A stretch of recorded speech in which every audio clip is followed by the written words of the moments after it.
आपसे हाथ जोड़कर विनती करता हूँ अपने दलित भाइयों से कि आप जब तक मारना नहीं सीखोगे तो मरते रहोगे। आप बताइए, सरदारों के खिलाफ अत्याचार कर सकता है कोई? 5-5 हथियार है, तलवार मार देंगे 1 मिनट में।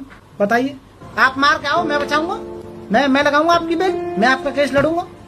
हिंसा नहीं सिखा रहा मैं सेल्फ डिफेंस की बात कर रहा हूँ। पहला मत मारो, यदि कोई तुम पे हमला करता है, तुम्हारे साथ ऐसा करता है, तब मारो, तब की बात कर रहा हूँ मैं।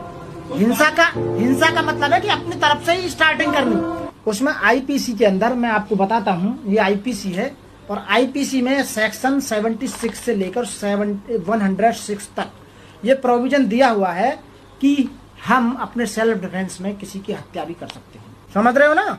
तो इसलिए साथियों, मैं हाथ जोड़कर विनती करता हूँ कि आप मारना सीख लो। जिस दिन मारना सीख जाओ उस दिन तुम पर अत्याचार होने बंद हो जाएंगे। अभी तक कितने बचा लिए आपने? काफी लोग बचाए, बहुत लोग बचाए मैंने, और लोगों को मैंने एडवाइज करा, बहुत लोगों को 100 से ज्यादा एडवोकेट बना चुका हूँ मैं। समझ लो कितने लोगों की बेल करा चुका हूँ फ्री में।